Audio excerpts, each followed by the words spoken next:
Hello, hello. We're going to let the notifications go out. Let them go out a little bit. How are you all doing?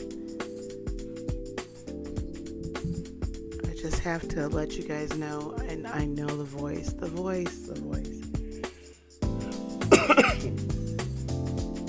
been a little ill, so we're going to do the best that we can. I want to first, for the replay, welcome all of you that have clicked on, any new folks that are clicking on the live shortly here as we go forward.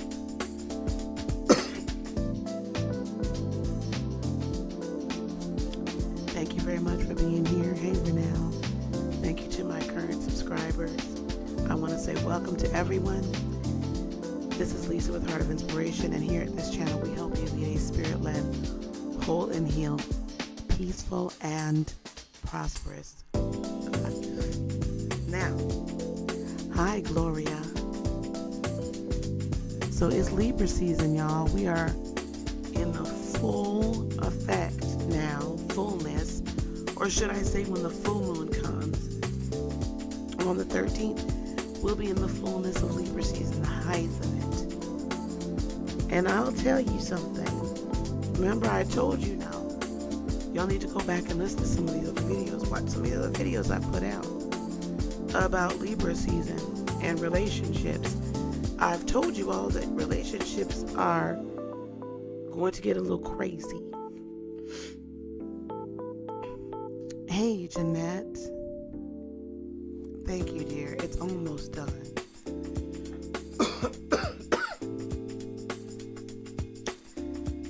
However,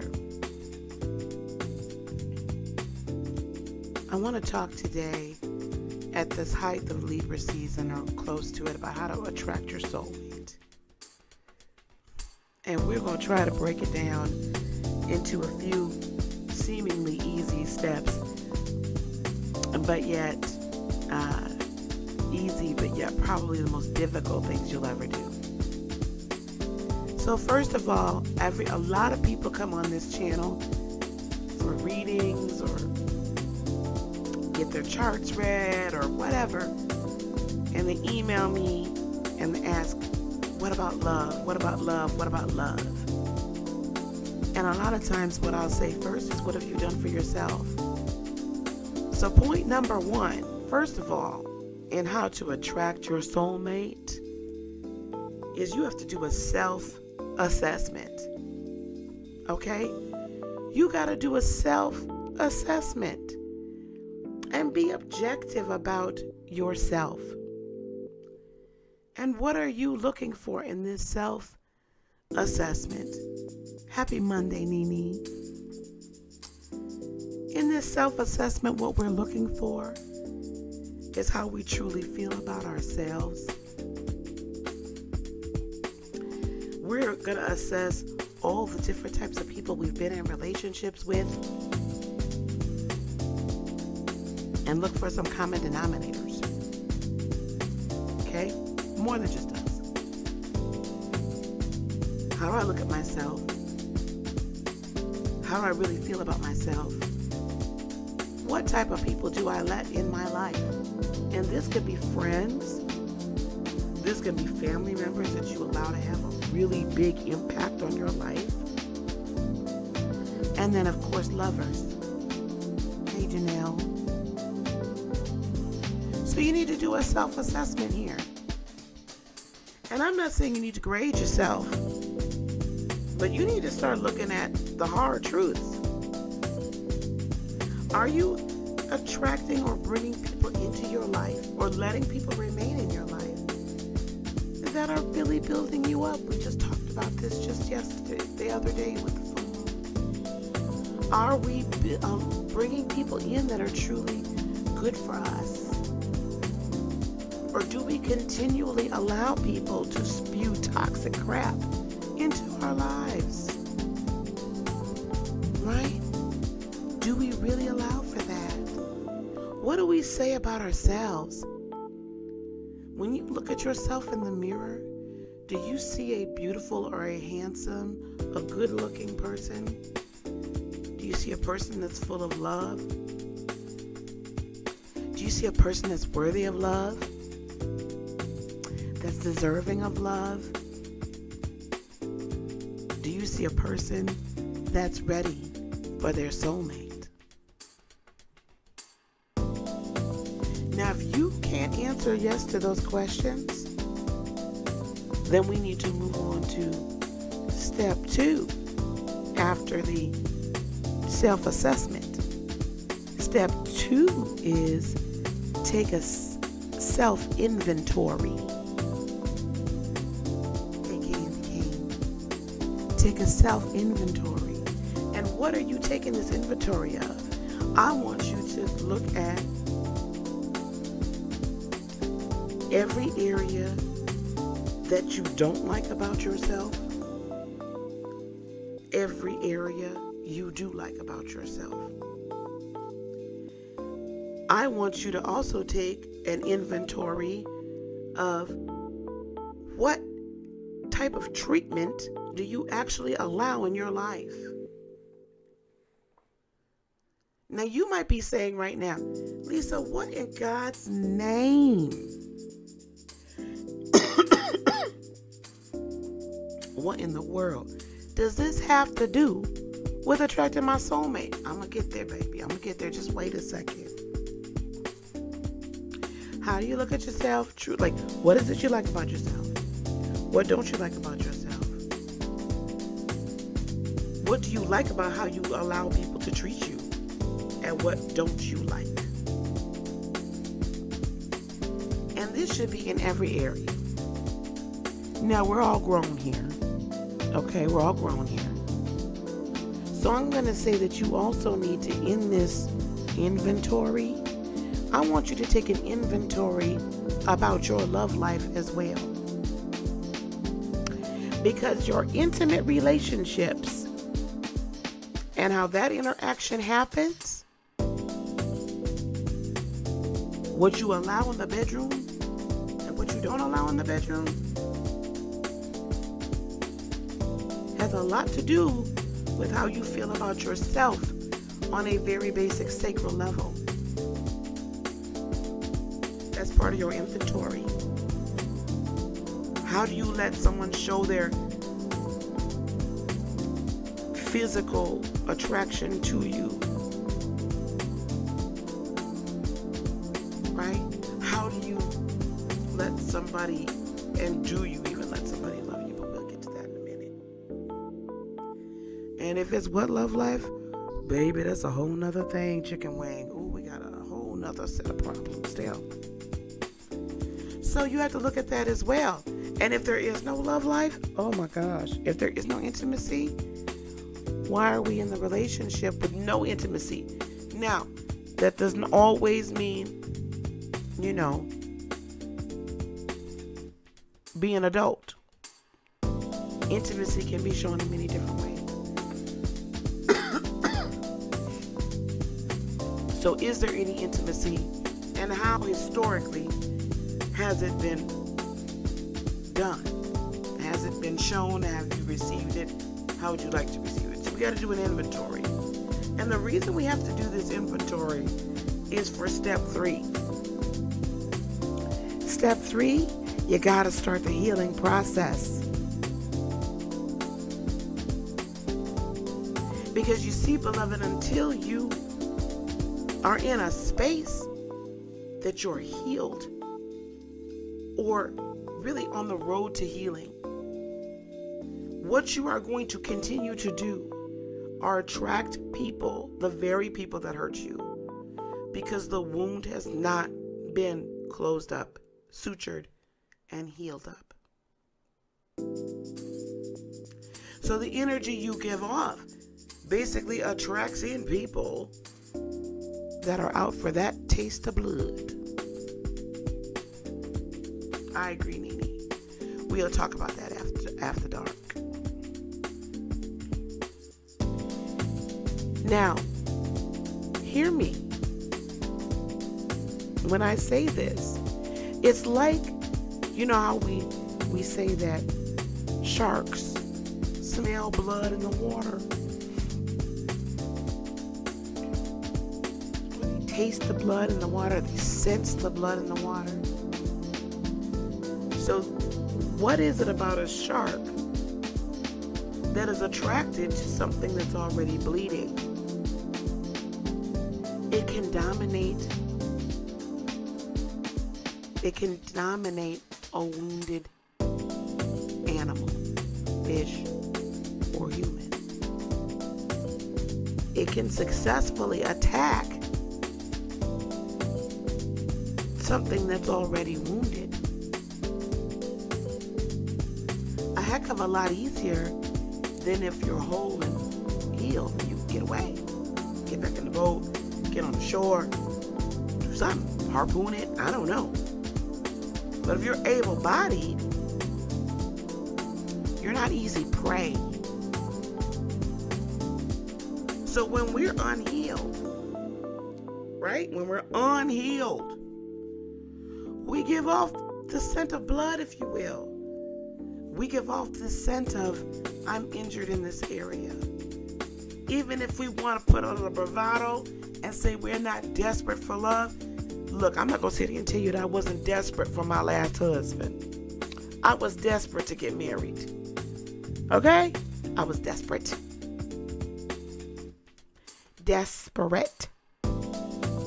So I was willing to settle for anything rather than my soulmate. See, when you're wounded, and the worst kind of wounded is the kind that doesn't even realize it's wounded. Hey, Christy. That's the worst kind. That doesn't even realize it's wounded. Because then you unknowingly and unwittingly become the prey, and you fall into the toxic relationship trap.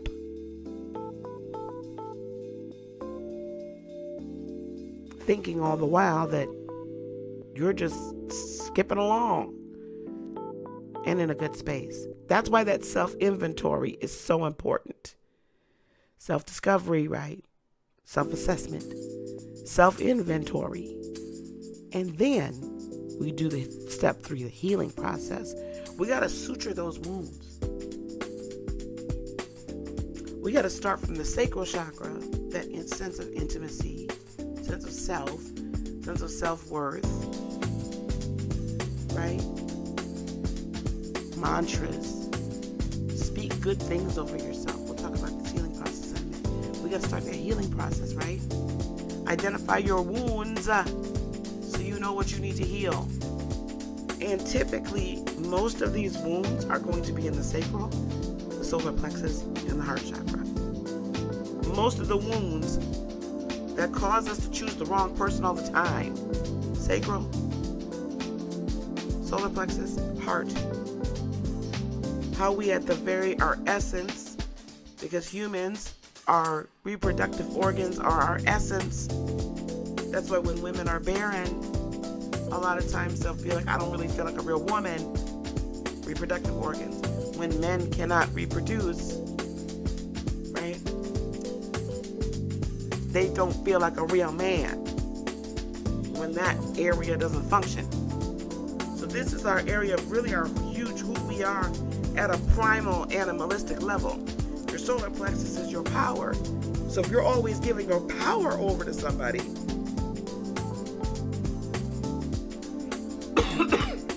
always giving your power over because you don't feel like you're worthy to have your own power and stand in your own truth and stand in your own power, that's the problem. And then your heart, do you just bleed it out? You just give it away. You just give love away all the time and don't expect anything in return. So step 3 is you got to identify, right, the wounds and start the healing process. You just got to start doing your work. To do your work. To do your work. Step 3 is going to take you a minute. It's going to take you a minute because you got to identify all the wounds. How do we heal those? Meditation, mantras, writing, journal how you're feeling.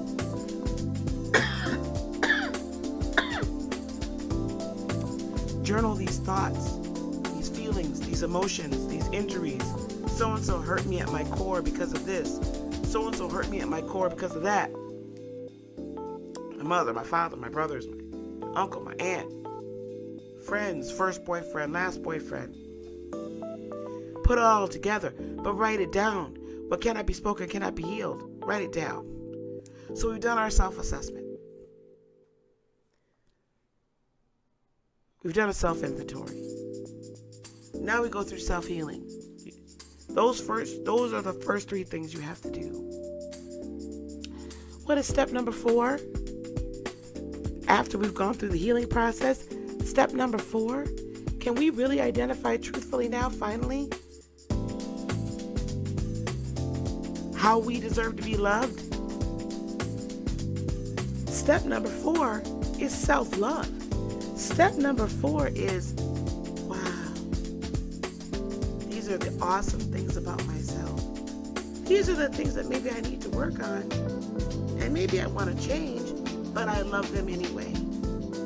What we would call flaws and all. All of that self-love. Hey, Leslie.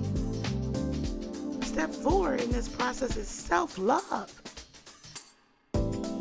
Can you honestly get to a point where you look at yourself in the mirror?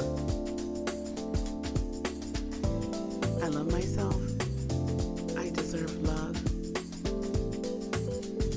I'm gorgeous. I'm handsome. I'm attractive. Yeah? Can you get to that point? I'm independent and ready for a partner. I am self-partnered and ready to put 100% into a partner. Because when you can get to that point during step 4 has 2 parts. 1, you get to self-love. 2, once you achieve self-love, let me tell you what else happens. It's like magic. You finally identify what it is you really need and want, desire, what your real soulmate looks like. And you stop looking for superficiality. You stop looking for superficiality, and now you're willing to connect on a deep spiritual level. Because you're coming at this now from a deep level. You're looking for a connection that transcends all time. Because your soulmate is the mating of souls.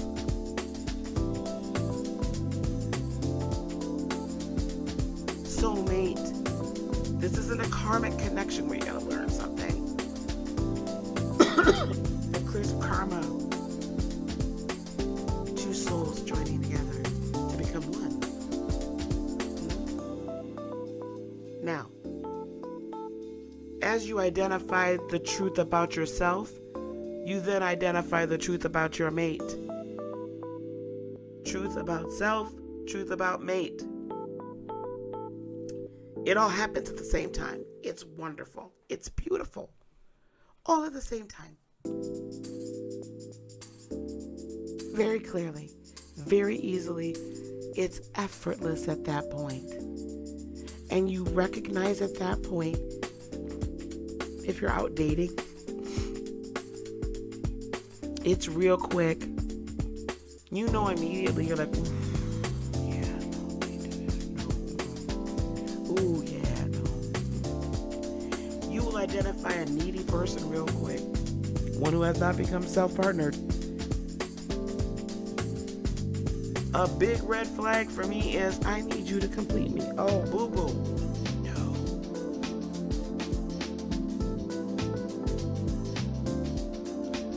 Child, run for the hills.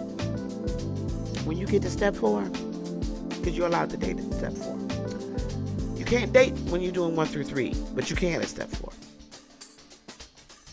Run for the hills if they talking about, oh, you complete me. Child, you better complete yourself. Because you keep talking like that, I ain't going to be here tomorrow. Now, anyway, 1, right? Self-assessment, self-inventory, self-healing, self-partnering,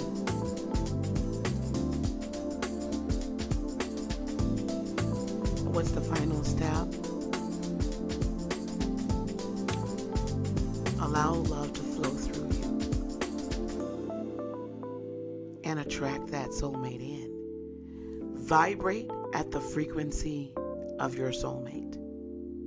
Vibrate at the frequency of true love.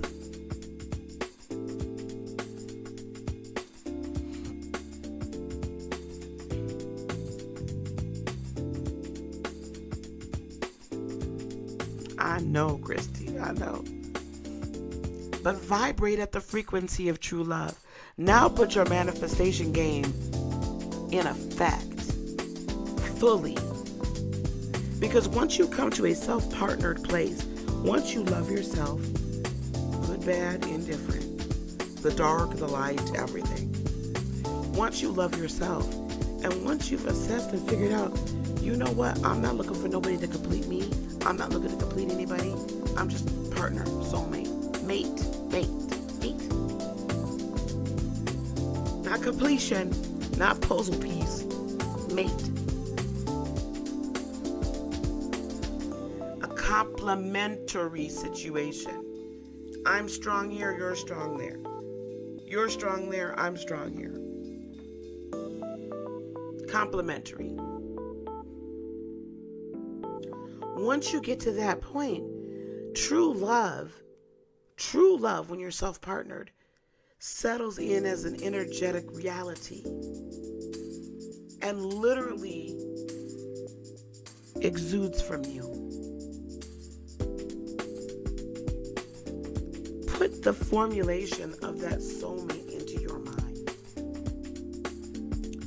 in your third eye.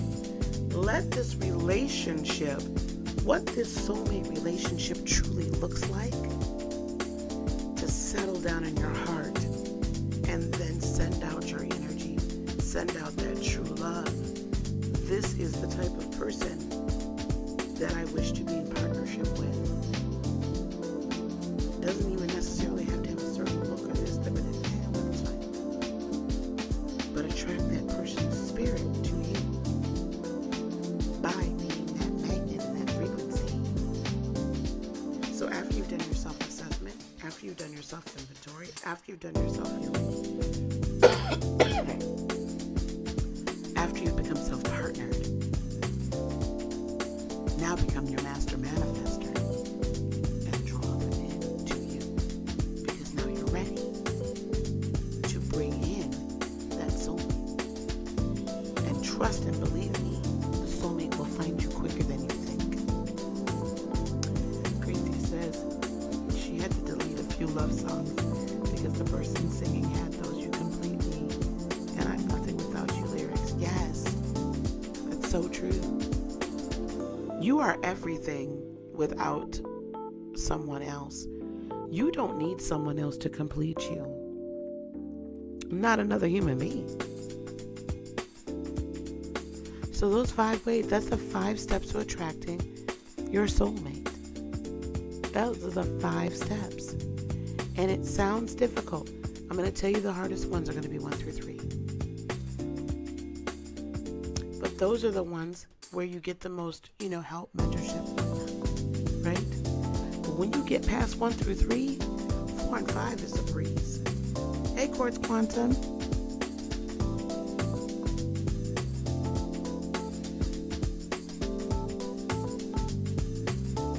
So now if you came here just for that, for those watching the replay, thank you very much. I so appreciate it. We're going to take a couple of comments or questions in the live. But I want to thank you. I hope this resonated with you. I hope you found something helpful in it. If you want some guidance about self-healing and self-partnership, we do have some videos here on the YouTube channel, or you can email me. Go to my website, heartofinspiration.net, and hit contact us. And I'll be happy to discuss that with you. Just email me a little and let's see if we can help you begin that self-healing process. It's so important. Thank you so much. Thanks. So I want to take a couple questions from the chat. If you guys have any questions, I'll stay on here for just a few minutes. And if not, we'll shut it down because you hear me, that voice. Oh my goodness. You know what, Quartz Quantum, I'm going to tell you something. There's a way, if you like to go into the movies, you can get like monthly subscriptions to different theaters, theater chains. And like the one I have is like $20 a month. I can see 3 movies a week. Christy said it's the pain of facing the wounds. Hell, I even avoid them because it hurts a lot. I know. That is the healing.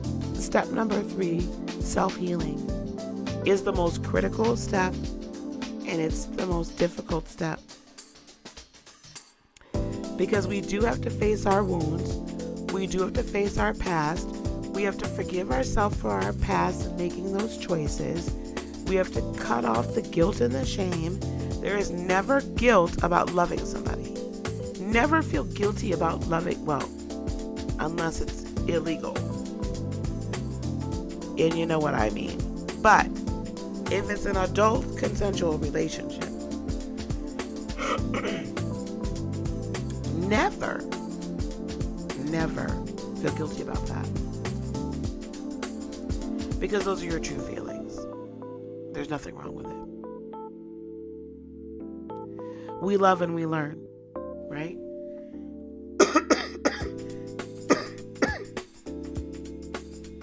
So we have to learn from each thing, and hopefully we grow from each love and each relationship instead of, not growing. Hey, S. Marie. It does hurt, but the pain is worth it, because what comes on the other side is amazing.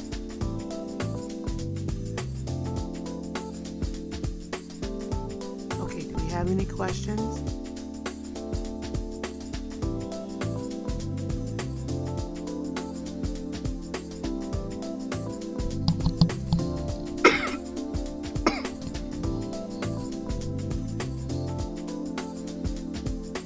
Okay, guys, as you can hear, I'm like starting to really cough. So I'm going to need to get off of here. We'll be back on tomorrow night. I'm going to do a Patreon set of readings tomorrow first. So if you go to patreon.com/Heart of Inspiration.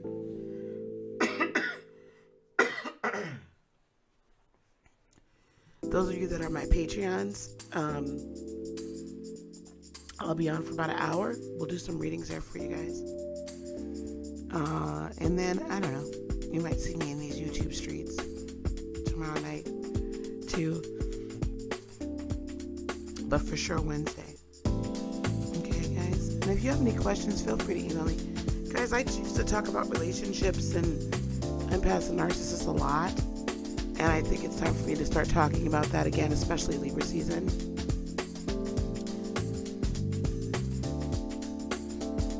I'm taking everything, okay? I've been taking echinacea, garlic, peppermint oil, putting a little tea tree oil on the very back of my tongue. I'll do that tonight. Hey, Tati.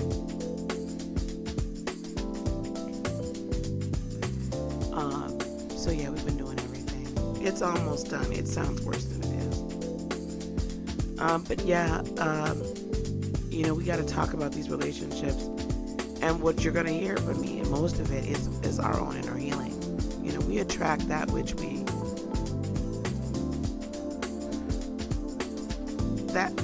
whatever's truly inside of us at our core is what we attract to us. So we got to take responsibility for healing our core in order for us to really attract our soulmate. And at some point, yeah, ginger's good too. I hate the taste of ginger. But I will say this, and I'm going to try not to offend, but I don't believe in this twin flame mess. No, I think it's a mess. I think that, think about it, how we utilize it is wrong. But that's me. We'll have that argument another day, that discussion. All right, guys, let me get on out of here. Cause child, I gotta save my voice for my job. Anyway. Okay, we're gonna talk again. Yeah, child, I don't do the twin flame.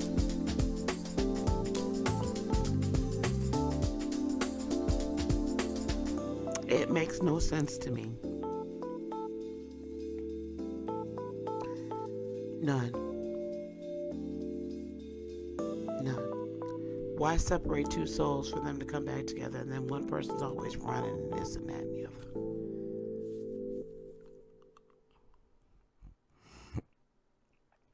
It keeps you in toxic situations. Exactly.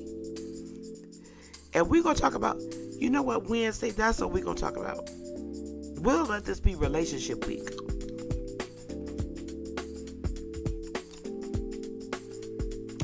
We'll let this be relationship week.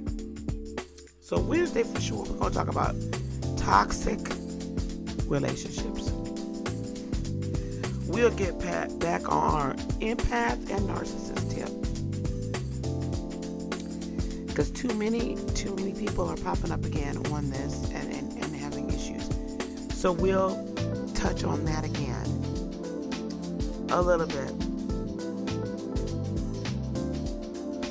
Yeah, that's right. And we might throw in a little astrology into it. Because I've been noticing certain, but I don't like to talk about signs in particular.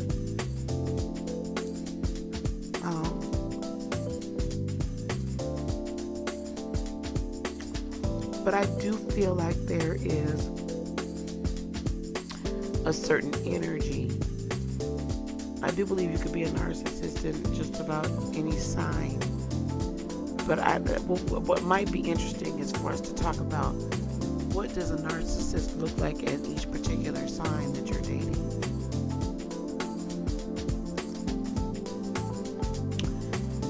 Narcissistic tendencies in each sign. That could be very interesting, couldn't it? I'm going to contemplate that until Wednesday, darlings. But listen, let me wrap this up. I've been on here a half hour.